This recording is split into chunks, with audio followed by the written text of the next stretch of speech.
have a funny feeling it's going to be a long night. Frida is curled up beside her lunch bowl, which she has flipped over, and she's now sleeping beside it.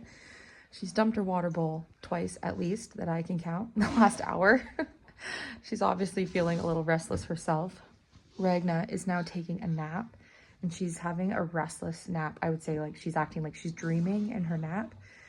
And so I'm just leaving them for a little while. I'm gonna keep checking on her about every half an hour or so. I'm gonna come out and check on her. I'm gonna be watching her from the cameras, and I will update you when I know anything. This video is sponsored by K-Bale Stall Feeders.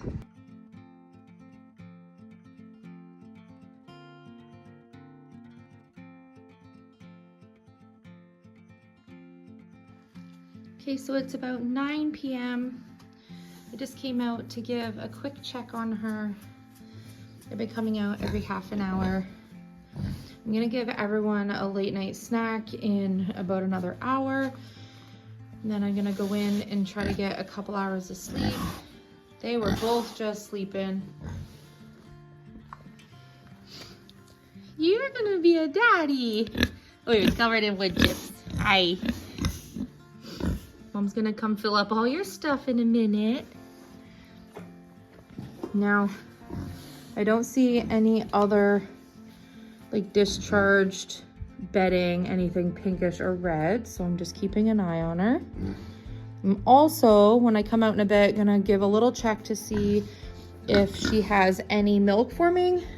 I've been watching, I think about 12 hours before she's gonna actually give birth, I might see a little bit of milk or colostrum at least starting in her teats.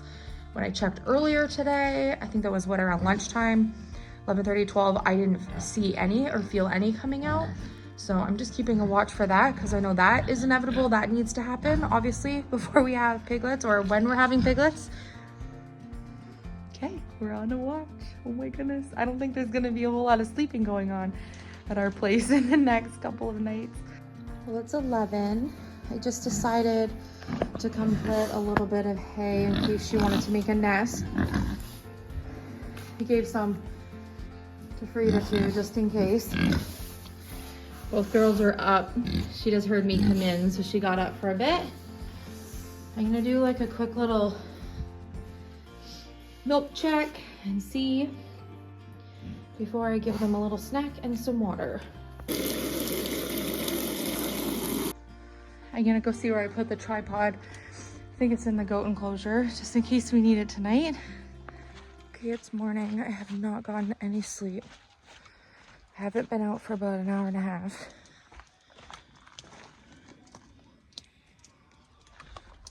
I was just peeking through the window.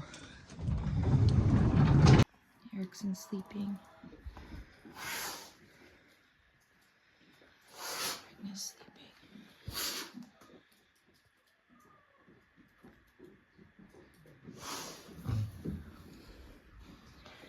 Morning, Frida. Are you watching her for me? Good girl, baby. Good girl. Mom's gonna take the kids to school and I'll be back. Did you have a nice rest? Oh, that's a big sleepy one. I see you're moving your hay around. Good girl. Okay, I'm gonna take the kids to school and then come back on piggy watch. It's now pouring rain. I'm out to do another piglet check. Hudson's staring at me like, why am I outside? Hi. Hi, baby. She's a little more sloppy now. She's got a nice full belly.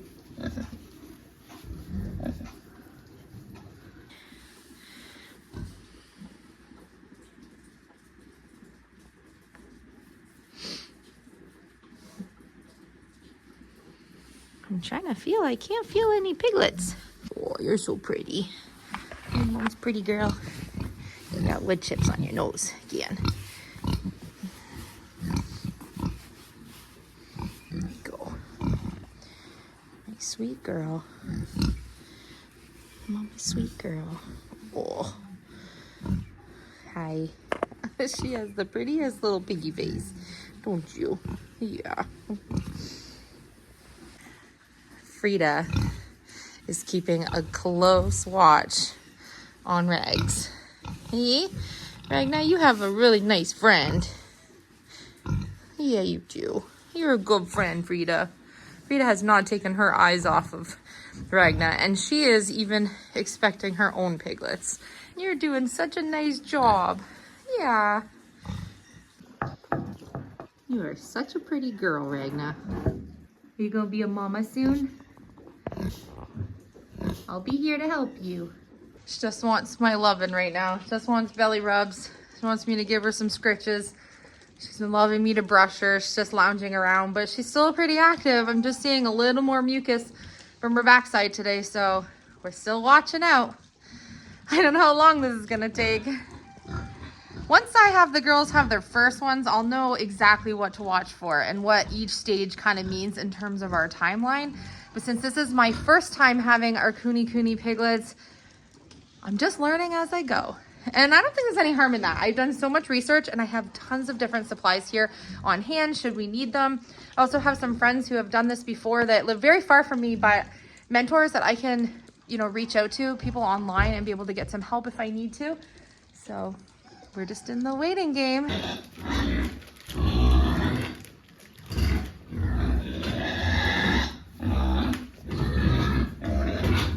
It's okay.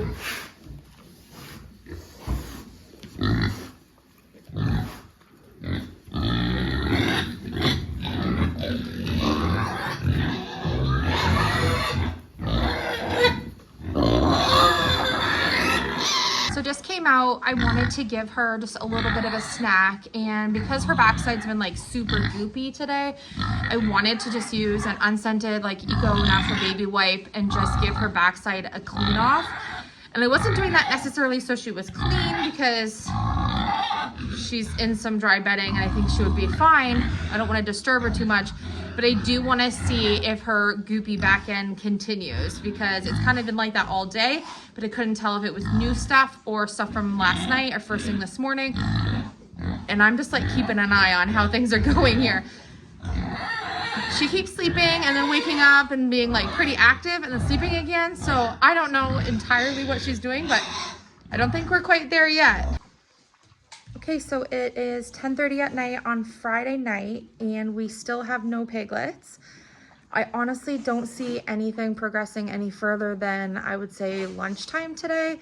She was pretty goopy on the back end at lunch. I cleaned her off, and then I haven't really seen any like discharge or goopiness or anything since.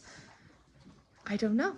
I'm just, again, on the clock. I'm just gonna keep on coming out and check. I'm not sure how many kilometers I've put in going back and forth from the patio door in the house out here to check on her.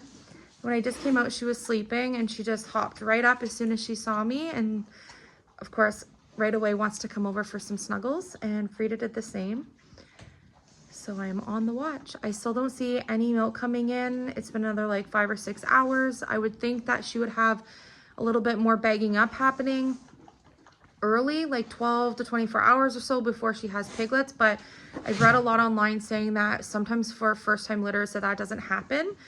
I've also read that sometimes in like the 35 plus day time of gestation for Kunis, that sometimes they can like self-abort if like they don't think they're having enough piglets, or like lots of different reasons. There's a whole list of reasons that can happen. So I'm thinking, I saw the disheveled shoulders around Valentine's Day, which would be obviously February 14th. So I'm like, that would be around the like 30 something day mark, or almost 40 day mark, where that could be the timeline for that, which maybe was some of the discoloration of the bedding that I saw. I don't know.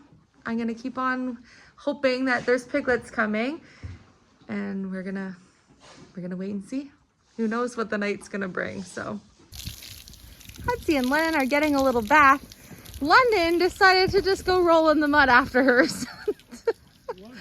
Oh my goodness, London English. Why did you do that? give them a bath, and they'll just go roll in the mud. I pretty much predicted that was gonna happen, but still needed a quick rinse after winter.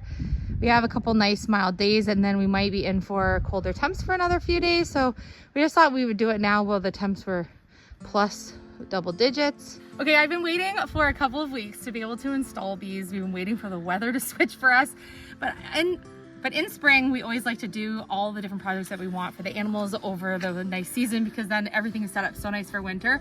One of the projects that I've really wanted to do since we got the horses and now the cattle is have actual hay feeders. Instead of putting hay out on the ground, I was going to DIY some when I came across a really cool Canadian company. When I saw these online, I knew they would be the perfect fit. And you know, we don't really work with many brands on our channel, and we always want to work with brands that we know are products that we would actually use. And I cannot be more excited to show you these. So K-Bale Stall Feeders has multiple different types of feeders, and they're specifically for horses, but you can use them for other types of livestock that you have on your farm. I'll put the link in the description for not only her Facebook page, Instagram, and then also the website, so you can order your own if you'd like to. I'm excited to install this corner feeder here in Hudson and London's pasture because, as you know, you've seen it in hundreds of our videos. We come to the side gate, they're out in the pasture, and until their barn's done, we've just been throwing hay here in the corner. Hudson and London have always done it that way, and they love it. They kind of outgrew the smaller nets that we had when they were little babies. Remember, they were this tiny when we got them? So now they need an upgrade, and with how sloppy things are here on this side of the property, because we're building them an upgraded stable barn, I knew I needed some hay feeders. So we're going to use these ones for them. I really like the corner one because we can just drop the hay in. So I'm going to install it up higher. So I'll be able to show you how this one works. And then I'm so excited to show you the actual stall feeders. These are perfect for stalls. They're not typically used outside, but you know, we're in the process right now of building all of the stalls for Hudson and London's new barn. So I wanted to show you two different styles that they had, corner and another wall style, which I'm going to show you shortly with our cutest Highlands ever. Cutest in the whole world is what I'm going to say. And so I'm going to install this one outside because I think it will make it so much easier for us to keep their hay off the ground. So it comes with all the hardware that you need. So there are 6 pre-drill holes here that I'm going to put in my bolts into. Literally as easy as putting in 6 of the hex bolts, and I just used a little attachment that I already had from my drill to be able to make it easier instead of ratcheting it in. And I think this is going to be the perfect solution to us losing and wasting a lot of hay. As you know, we are only acquiring more animals that require hay for feed. And when we end up dropping it on the ground, it rains halfway through the day in Nova Scotia. The weather's always changing. The horses trample on it. We don't want them eating it off of the ground anyways. It's going to be the perfect solution for us to conserve on the hay that we're wasting on the property. So I'm excited. So now we get to do the super fun part, which is filling this with hay and then seeing if Hudson and London enjoy it. And I know they already are super curious because I've had to cut the clip about 17 times while trying to put this up because they were so wanting to see what it was that I was doing in their pasture. So I think they're really going to enjoy this. Okay, let's go fill it with hay.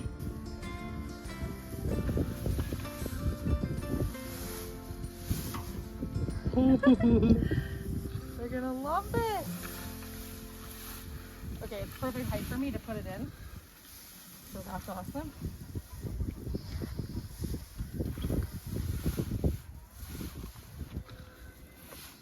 Holy! That held so much hay. I even dropped some along the way, I think.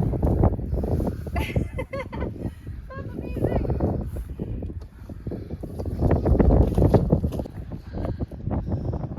Hudson, London! Are you so excited to see? Come and try it.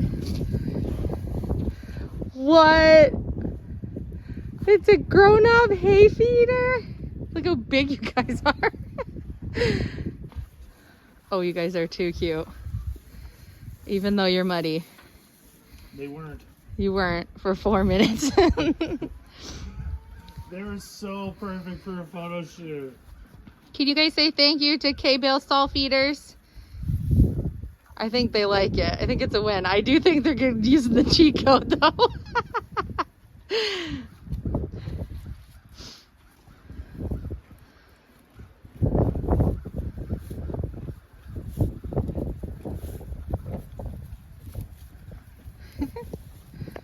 So good.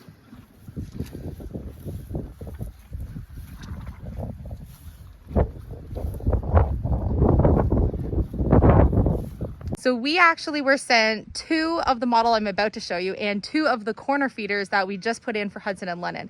So our plan is when our barn is finished being built, we'll be able to have 1 for each for Hudson and Lennon, and we'll still have 2 other on property to use for the cattle, which I think is going to be amazing. Now that Hudson and Lennon are happy, washed, kind of, have their new spring feeder, we're going to go and install a totally different model that they have from K-Bale stall feeders in with Henry and Nora, which I think is going to be absolutely perfect for them because we don't want them eating it off of the ground. We want them to get it up on the wall.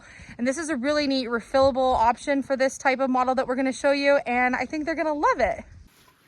Okay, so this is the other style that we're going to use for the feeder, and this is so neat because it's going to have an easy access point for us to be able to refill. So when it's full, it will be up on the wall like that, and we want to fill it, we're going to unclip it, be able to kind of open it like a laundry basket, fill it with hay, similar to the corner feeder, and then when it's full, you can clip it back up. So it comes with all the hardware you need, and we're going to hang it here for Henry and Nora. Again, reduce waste for hay, and then obviously keep their hay up off of the ground.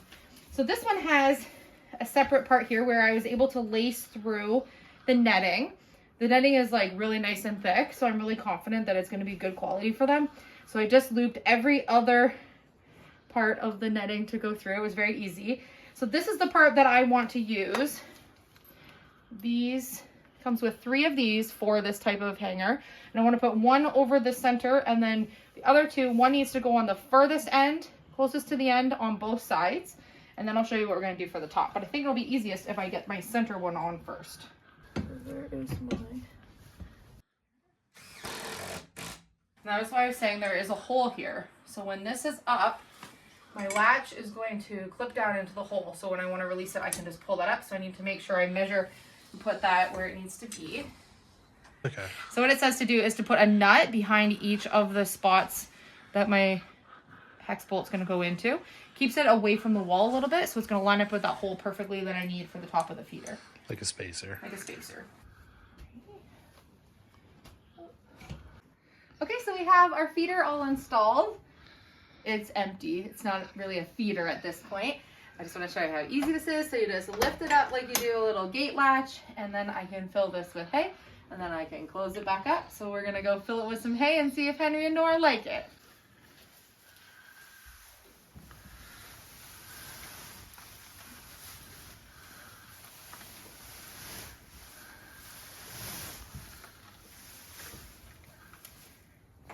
Henry's already looking at me like, whoa, this is fun.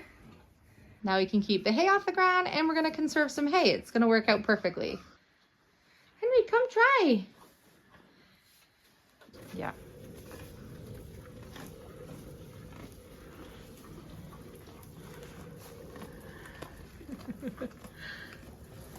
So a huge thank you to K-Bale Stall Feeders for sponsoring this video. Our animals are absolutely going to love the new additions to the homestead. It is always fun getting new gear to use for the animals, and when you can find it in an economical way, when you're doing so many projects on the farm, you want to find things that are in budget, and this is definitely a product that meets all of the needs that we had in budget. Great for different types of animals that we have on the farm. Help us to conserve money in the future, not losing out on hay and feed that just ultimately ends up on the ground. So I think it's a win-win for everyone. It's a great product. If you'd like to try it out for any of the animals that you have on your homestead or farm, all the information is down in the description box. Honestly, the customer service has been great. I had a couple of questions. I actually was able to speak with the business owner on the phone. Her story is incredible. So if you'd like to know any more information about her brand, you can check out her website, Facebook page, and all of her contact information is on there as well. You can get in touch with her personally if you need to. The boys and I have been busy working on the goat enclosure. We just got some news on what day they're coming, which is very exciting.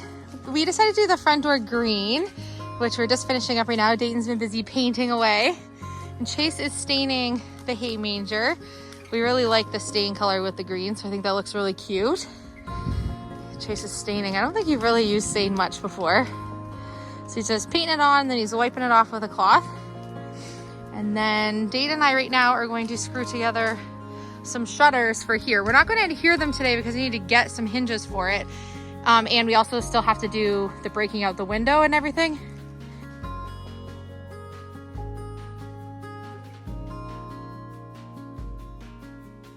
Chase is busy staining the hay manger. And then we're gonna put a clear coat on it.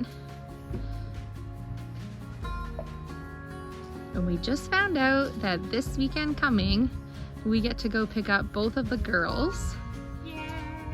And then I think we're still a couple more weeks before we get our little boy, because he is just a little bit, well, he's quite a bit younger than the girls, so we have to wait a bit. Second or third week of April, I believe we get to get our boy, but our girls get to come home this weekend.